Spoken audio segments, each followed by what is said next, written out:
2차 전지 전기차 모멘텀이 뜨겁습니다. 근데 더 사실은 미래를 보면서 관심 있는 게 수소 모멘텀입니다. 이번 주에 수소 관련된 이벤트가 굉장히 많았거든요. 현대차 그룹의 하이드로젠 웨이브라는 행사가 있었고 또 대기업들이 하는 수소 모빌리티 쇼가 진행 중입니다. 수소 기업 협의체도 창립총회를 갖고요. 수소와 관련된 여러 얘기가 있습니다. 지금까지 진행된 상황 또 앞으로 수소 경제를 바라보면서 미래 먹거리 수소에 관한 이야기 오늘 집중적으로 해보죠. 머니투데이 경제산업부 권순우 기자 함께하겠습니다. 어서 오십시오. 네, 안녕하세요. 말씀드린 것처럼 수소 관련된 이벤트와 뉴스와 행사들이 아주 지금 굉장히 많이 몰려 있는데요. 예. 어떤 행사들, 뉴스들이 진행되고 있는지 상황부터 좀 알려주십시오. 요새 저 진짜 바빠요. 그러니까 보통 뉴스가 좀 큰 뉴스라고 우리가 네. 생각하는 것들이 나오면 이제 분석을 하고 취재를 하고 뭐 이걸 정리를 하고 해야 되는데 뉴스가 너무 많이 나오다 보니까 이게 정리가 잘 안 되고 있습니다. 그래서 네. 뉴스를 소비하시는 분들 입장에서는 뭐가 많이 나오는데 도대체 무슨 얘기인가 싶으실 거예요. 근데 이런 얘기들이 한 번에 많이 쏟아져 나왔기 때문에 전문가들이 이걸 분석해서 좀 해설을 하려면은 조금 시간이 필요하지 않을까 네. 생각이 생각이 좀 들어요. 저도 오늘 오후에 또 수소 모빌리티 행사 가서 오늘 그 그린 수소 관련한 패널로 참여하기로 해서 네. 킨텍스에 좀 가게 될 것 같습니다. 일단 몇 가지 뉴스를 이제 구분을 해서 좀 말씀을 좀 드릴게요. 예. 일단은 이번 주 수요일 날 오전에 한국판 수선위원회인 코리아 H2 비즈니스 서밋이라는 행사가 있었어요. 이제 국내 15개 기업, 뭐 포스코, SK, 현대차 이런 데 그룹 회장들이 모여서 어떤 모임을 하나 만든 건데요. 이 모임 자체를 보도를 하고 있지만 사실 이 모임을 하려면은 CEO들이 거기 갔을 때 각자 회사마다 자신들의 수소 비전을 발표를 하고 있어요. 그러니까 이 많은 회사들이 자신들의 장기 비전을 발표하고 있기 때문에 저 비전의 내용이 뭔지, 뭐 사업을 어떻게 바꾸겠다는 건지 이런 것들을 좀 해석하기가 좀 시간이 부족할 정도입니다. 그리고 이제 여기서 이제 발표했던 내용을 숫자만 보면은 2030년까지 투자하겠다는 금액이 거의 한 50조 원 가까이 돼요. 그러면 이 50조 원을 어디다 쓰겠다는 건지를 좀 분석을 하게 되면은 이 돈이 어디에 투자가 되겠구나. 그러면 투자를 받는 기업들은 뭔가 좀 이렇게 매출이나 이익이 늘어날 수 있겠구나. 이런 거를 분석하실 수 있는 시간이 앞으로 조금 시간이 필요할 것 같습니다. 두 번째는 수소 모빌리티 쇼 행사인데 이 서밋에서 나왔던 거 그리고 비전에서 발표했던 것들을 킨텍스라는 전시장에다 다 전시를 해놨어요. 이런 전시회를 준비하다 보면 또 관련 뉴스들이 좀 많이 나오게 되는데 이 전시된 물건들이 하나하나 뭔지에 대해서는 아직까지 분석할 수 있는 시간이 좀 부족한 것 같습니다. 세 번째는 이걸 앞뒤로 해서 현대차 그룹에서 굉장히 큰 뉴스들을 많이 발표를 했어요. 근데 네. 이게 다 혼합이 되면서 뭐가 뭔지 잘 모르실 것 같은데 일단은 그 수소 웨이브 아까 전에 예앵커님이 말씀해 주셨던 하이드로젠 웨이브가 장기적인 수소 비전에 대한 얘기가 있었고 그 전에 현대차 그룹 차원의 탄소 중립 발표 2045년까지 탄소 배출을 넷제로 하겠다라는 발표가 있었고 또 제네시스 브랜드가 또 따로 이제 자기의 비전 발표를 하는데 2025년 이후에는 신차는 수소차 전기차로만 내겠다라는 비전을 발표했고 그리고 오늘 오전에는 그러니까 아직 그 뉴스가 좀 이제 나오고 있을 건데 그 현대차가 인수했던 보스턴 다이나믹스라는 로봇 회사가 있어요. 그 로봇 회사가 인수한 이후에 처음으로 발표를 했습니다. 그래서 그 내용들이 막 한 번에 다 쏟아져 나오기 때문에 지금 이거에 대한 뉴스 분석들이 좀 필요해 보이고요. 이런 가운데 저기 독일에서는 네. 또 이제 이전엔 프랑크푸르트 모터쇼라고 불렀었는데 지금 이번에 뮌헨에서 좀 시작을 했어요. IAA라는 회사가 있는데 행사가 있는데 이 행사에서는 뭐 벤츠라든지 BMW라든지 폭스바겐 이런 회사들이 총출동을 해서 또 각자 또 자기들의 친환경차 비전을 다 발표를 했습니다. 그러니까 이 뉴스들도 좀 분석들이 많이 필요하고요. 이 와중에 현대중공업이 또 일반 공모 청약을 했어요. 일반 공모 청약을 할 때는 일반 개인 투자자들이 청약에 많이 참여할 수 있도록 회사의 어떤 장기적인 비전과 가능성에 대해서 많이 보여주고 있거든요. 여기서는 현대차가 이렇게 친환경 선박에 대한 비전들을 계속적으로 내놨기 때문에 이 모든 행사에서 나온 뉴스들이 지금 다 쏟아져 나와 있는 상황입니다. 그래서 이 뉴스를 다 정리를 해드리긴 좀 어려울 것 같고 이번에 좀 그 기업을 중심으로 해서 어떤 내용들이 있는지 뭐 짧게 좀 소개를 해드리도록 하겠습니다.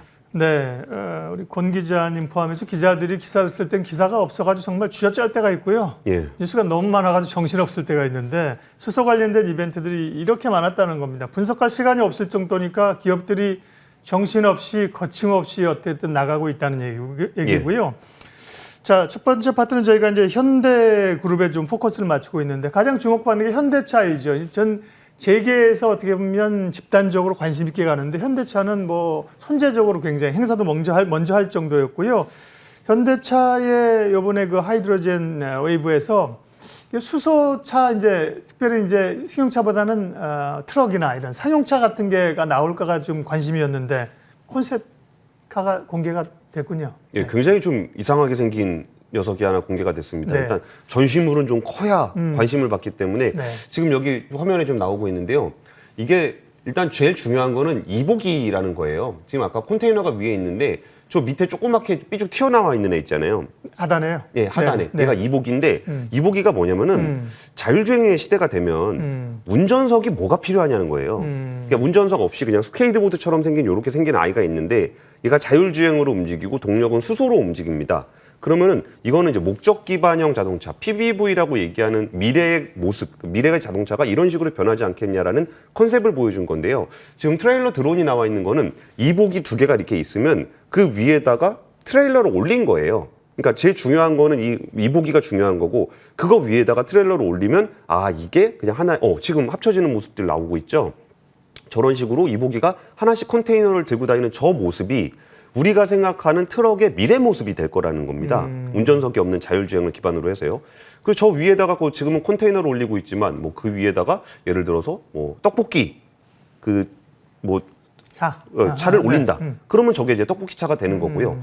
여기에 뭐 병원을 올린다. 그러면 뭐 진료를 할 수 있게 되는 거고. 영화관을 올린다. 그러면 움직이는 뭐 비디오방 같은 게 되겠죠. 그럼 비디오방 너무 옛날 표현인가요?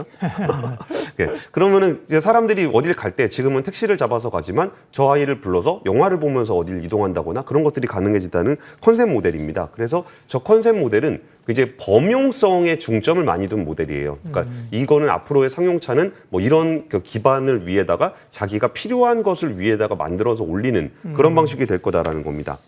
그리고 현대차 그룹 발표 중에 좀 인상적이었던 거는 사실 그러니까 자동차에서 제일 중요한 건 엔진이듯이 수소차에서 제일 중요한 거는 연료전지 시스템이에요. 근데 이 연료전지 시스템을 2023년 기준으로 두 개를 발표했는데 한 가지 모델은 사이즈가 작고 싼 겁니다. 지금보다 부피가 한 30% 정도 작고 원가가 한 절반 정도 가격으로 내려오는 모델을 하나 만들었고요.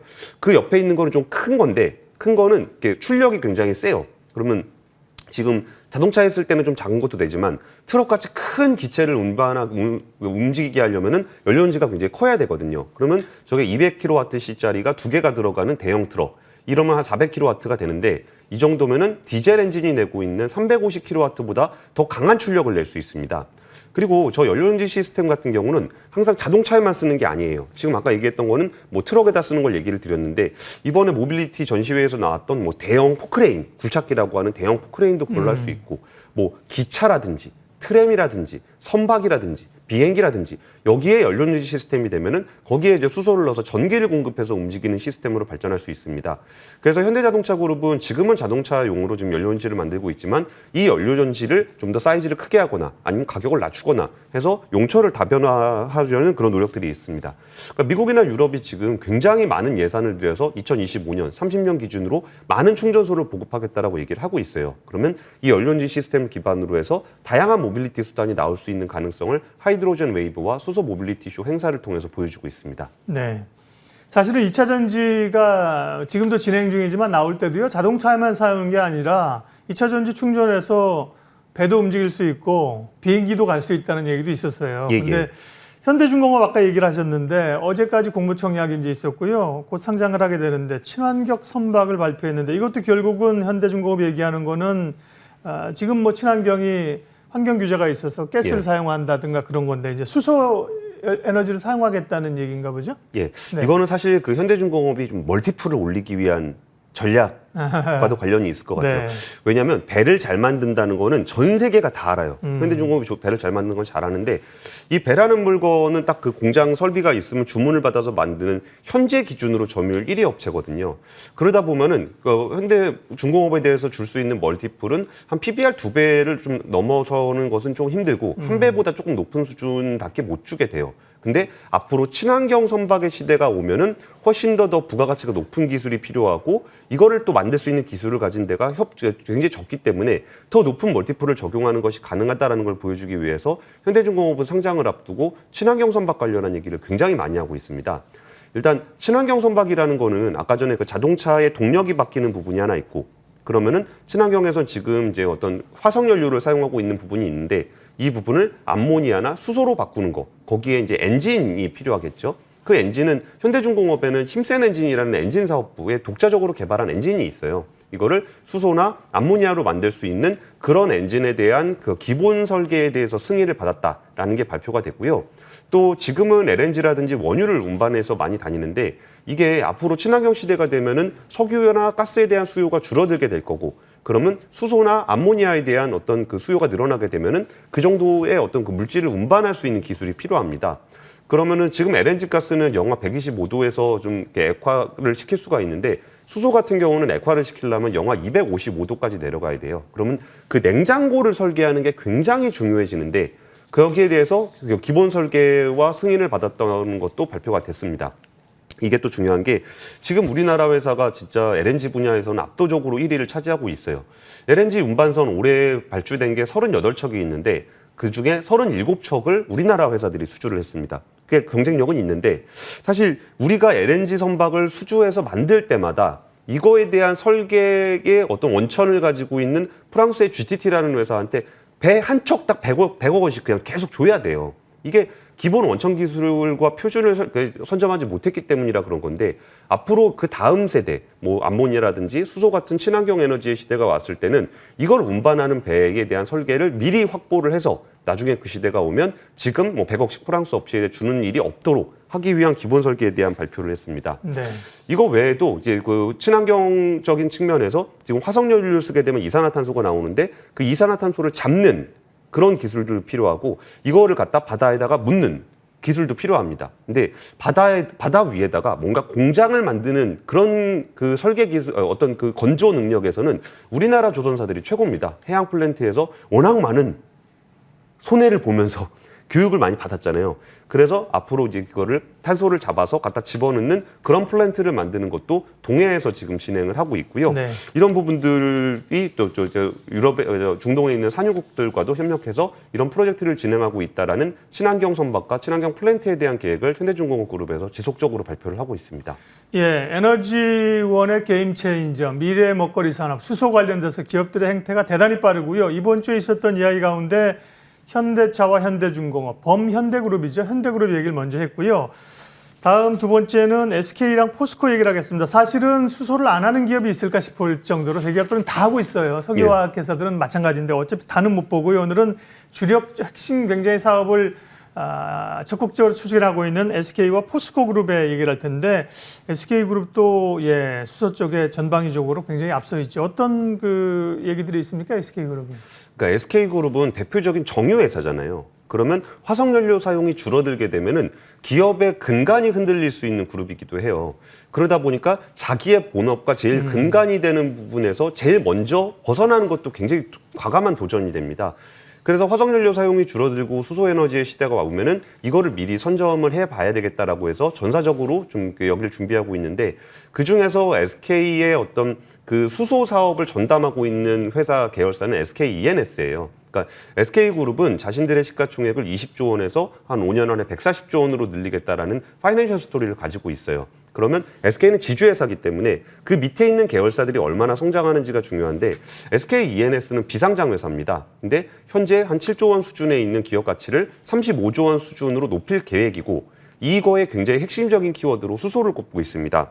SK E&S 같은 경우는 지금 LNG를 하는 회사예요. 도시가스 회사인데 앞으로는 그 수소 관련한 기술들을 많이 하고 일단 수소 생산을 그 2023년까지 3만 톤 액화수소를 생산하고 2025년까지는 28만 톤에 달하는 수소를 생산해서 국내에 지금 가스를 공급하듯이 LNG를 공급하듯이 수소를 공급하겠다는 계획을 가지고 있어요.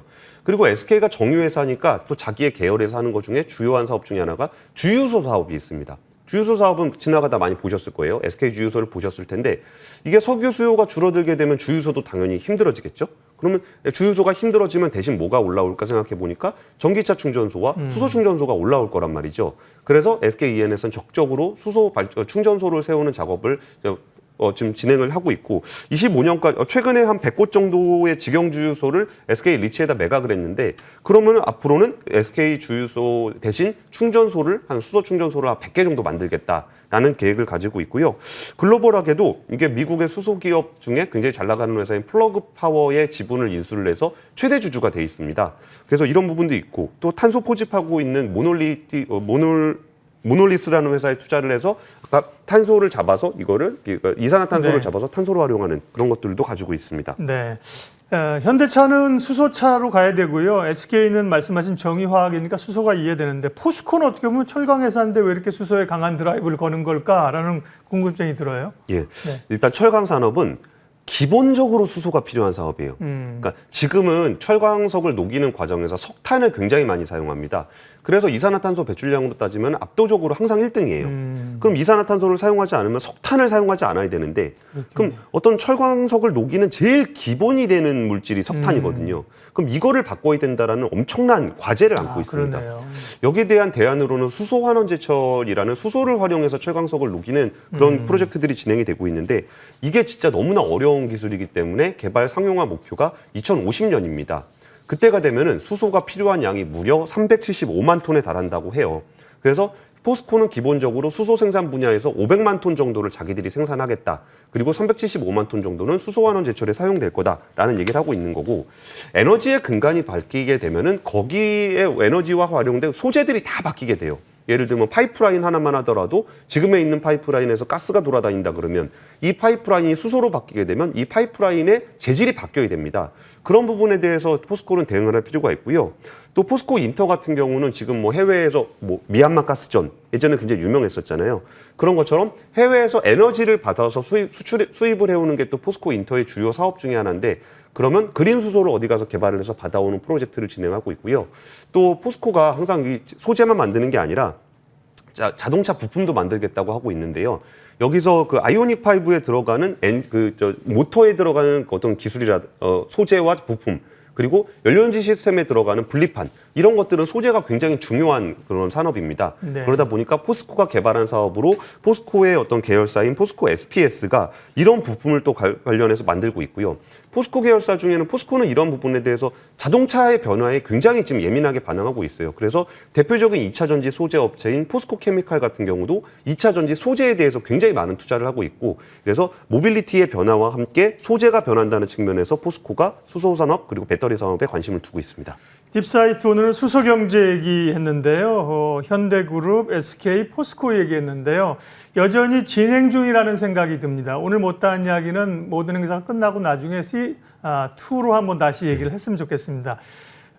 유튜브에서도요. MTN에서 예민수의 딥사이트를 통해서 확인하실 수 있어요. 머니투데이 방송 경제산업부 권순우 기자 함께했습니다. 고맙습니다. 예, 감사합니다.